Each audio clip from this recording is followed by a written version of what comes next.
Hello ಗೆಳೆಯರೇ, ನಮಸ್ಕಾರ. ನಾನು ನಿಮ್ಮ Lingegowda. LG dream world Kannada ಚಾನಲ್ಗೆ ಸ್ವಾಗತ, ಸುಸ್ವಾಗತ.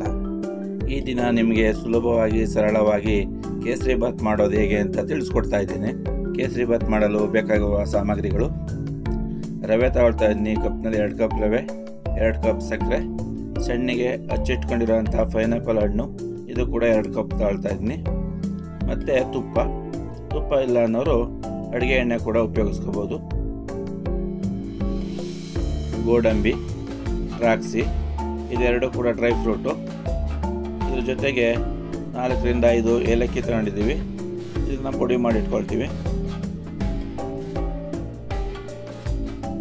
ಸಣ್ಣಗೆ ಹಚ್ಚಿಟ್ಕೊಂಡಿರೋಂಥ ಪೈನಾಪಲ್ ಹಣ್ಣನ್ನು ಮಿಕ್ಸಿ ಜಾರ್ನಲ್ಲಿ ಹಾಕಿ ನೀರು ಸೇರಿಸ್ತೀನಿ, ರುಬ್ಬಿಟ್ಕೊಳ್ಳೋಣ.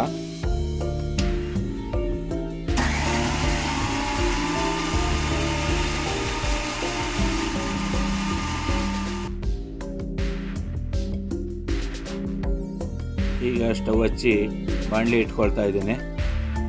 ಈ ಬಾಣಲಿಗೆ 1 ಟೇಬಲ್ ಸ್ಪೂನ್ ತುಪ್ಪ ಹಾಕ್ಕೊಳ್ತಾ ಇದ್ದೇನೆ. ಇದು ಸ್ವಲ್ಪ ಬಿಸಿ ಆಗಲಿ. ಈಗ ಗೋಡಂಬಿ ಹಾಕ್ಕೊಳ್ತಾ ಇದ್ದೀನಿ. ಸ್ಟವನ್ನು ಸಿಮ್ಮಲ್ಲಿ ಇಟ್ಕೊಳ್ಳಿ, ಏಕೆಂದರೆ ಗೋಡಂಬಿ ಬೇಗ ಸೀದೋಗ್ಬಿಡುತ್ತೆ ಸ್ವಲ್ಪನೇ ಇರೋದ್ರಿಂದ. ಹಾಗೆ ಸ್ವಲ್ಪ ಫ್ರೈ ಆಗ್ತಾ ಇದ್ದಾಗೆ ದ್ರಾಕ್ಷಿ ಸೇರಿಸ್ಕೊಳ್ಳೋಣ. ಇದಕ್ಕೆ ದ್ರಾಕ್ಷಿಯನ್ನು ಸೇರಿಸಿ ಇದನ್ನು ಕೂಡ ಫ್ರೈ ಮಾಡಿ ಸಪ್ರೇಟ್ ಎತ್ತಿಟ್ಕೊಳ್ಳೋಣ. ಮನೆಗೆ ಯಾರಾದರೂ ಅತಿಥಿಗಳು ಬಂದಾಗ, ಮಕ್ಕಳು ಕೂಡ ಏನಾರು ತಿನ್ನಬೇಕು ಅಂತ ಕೇಳಿದಾಗ ಸುಲಭವಾಗಿ ಸರಳವಾಗಿ ಕಡಿಮೆ ಸಮಯದಲ್ಲಿ ಈ ರುಚಿಕರವಾದ ಸಿಹಿಯನ್ನು ಅಂದರೆ ಕೇಸರಿ ಬಾತನ್ನು ದಿಢೀರಂತ ಮಾಡ್ಕೋಬೋದು. ಈಗ ಇದೇ ಬಾಣಲಿಗೆ 2 ಟೇಬಲ್ ಸ್ಪೂನ್ ತುಪ್ಪ ಹಾಕ್ಕೊಳ್ತಾ ಇದ್ದೇನೆ. ಇದು ಸ್ವಲ್ಪ ಬಿಸಿ ಆಗಲಿ.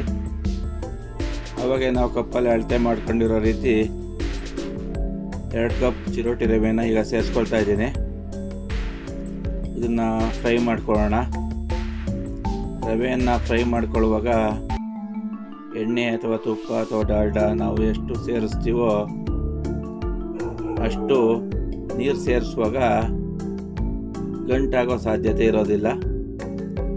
ಅದೇ ರೀತಿ ನಾವು ರವೆ ಫ್ರೈ ಮಾಡುವಾಗ ತುಪ್ಪ, ಎಣ್ಣೆ, ಡಾಲ್ಡಾ ಯಾವುದೇ ಆಗಿರ್ಬೋದು, ಇದನ್ನು ಕಡಿಮೆ ಪ್ರಮಾಣದಲ್ಲಿ ಹಾಕಿ ನಾವು ಫ್ರೈ ಮಾಡಿ ಇಟ್ಕೊಂಡ್ರೆ ನೀರು ಸೇರಿಸುವಾಗ ಗಂಟಾಗುವ ಸಾಧ್ಯತೆ ಜಾಸ್ತಿ ಇರುತ್ತೆ.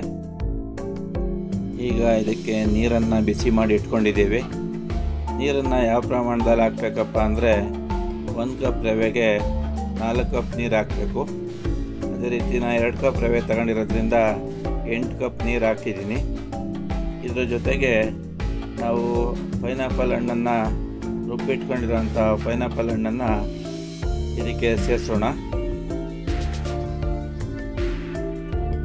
ಇದ್ರ ಜೊತೆಗೆ ಈಗ ಸಕ್ಕರೆಯನ್ನು ಕೂಡ ನಾವು ಇದಕ್ಕೆ ಸೇರಿಸೋಣ. 2 ಕಪ್ ರವೆ, 2 ಕಪ್ ಸಕ್ಕರೆ, 8 ಕಪ್ ನೀರನ್ನು ಸೇರಿಸಿದ್ದೀವಿ. ಜೊತೆಗೆ ಪೈನಾಪಲ್ ಹಣ್ಣಿನ ರಸವನ್ನು ಕೂಡ ಇದಕ್ಕೆ ಸೇರಿಸಿದ್ದೀವಿ. ಈಗ ತಿರುಗ್ತಾನೆ ಇರಬೇಕು. ತಿರುವುದನ್ನ ನಿಲ್ಲಿಸಬಾರ್ದು, ಯಾಕೆಂದರೆ ತಳ ಹಿಡಿಯೋ ಸಾಧ್ಯತೆ ಇರುತ್ತೆ. ಸ್ಟೀಲ್ ಬಾಣಲಿ ಆಗಿರೋದ್ರಿಂದ ಬೇಗ ತಳ ಹಿಡಿಯುತ್ತೆ. ಅದಕ್ಕೆ ಅವಕಾಶ ಕೊಡಬಾರ್ದು ಅಂದರೆ ತಿರುವುದನ್ನ ನಿಲ್ಲಿಸಬಾರ್ದು. ಈಗ ಏಲಕ್ಕಿ ಪುಡಿ ಹಾಕ್ಕೊಂಡಿದ್ದೀವಿ. ಇನ್ನೇನೀಗ ಕೊನೆ ಹಂತಕ್ಕೆ ಬಂದಿದೆ.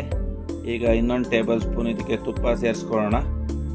ಸರಳವಾಗಿ ಸುಲಭವಾಗಿ ಮಾಡಬಹುದಾದಂತಹ ಈ ಸಿಹಿಯನ್ನು ನೀವು ಕೂಡ ಒಮ್ಮೆ ಪ್ರಯತ್ನಿಸಿ ಹೇಗಿರುತ್ತೆ ಅಂತ ಕಮೆಂಟ್ನಲ್ಲಿ ತಿಳಿಸಿ.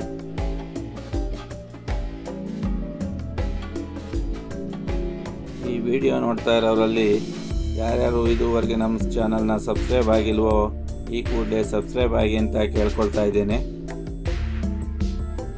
ಈ ರೀತಿಯಾಗಿ ಕೇಸರಿ ಬಾತನ್ನು ಮಾಡಿದ್ರೆ ತಿನ್ನುವಾಗ ಪೈನಾಪಲ್ ಹಣ್ಣನ್ನೇ ತಿಂತಾ ಇದ್ದೀವಿ ಅನ್ನೋ ರೀತಿ ಫ್ಲೇವರು ಇರುತ್ತೆ, ರುಚಿ ಕೂಡ ಇರುತ್ತೆ.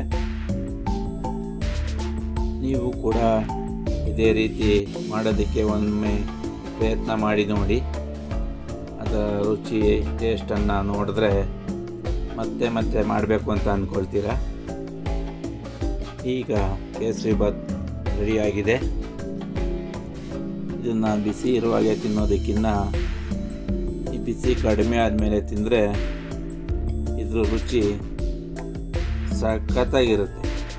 ಈ ವಿಡಿಯೋ ನಿಮಗೆ ಇಷ್ಟವಾದಲ್ಲಿ ಲೈಕ್ ಮಾಡಿ, ನಿಮ್ಮ ಸ್ನೇಹಿತರಿಗೂ ಶೇರ್ ಮಾಡಿ ಅಂತ ಹೇಳ್ತಾ ನಿಮ್ಮ ಅನಿಸಿಕೆ ಅಭಿಪ್ರಾಯಗಳನ್ನು ಕಮೆಂಟ್ ಮಾಡಿ. ಇಲ್ಲಿಗೆ ವಿಡಿಯೋ ಮುಕ್ತಾಯ.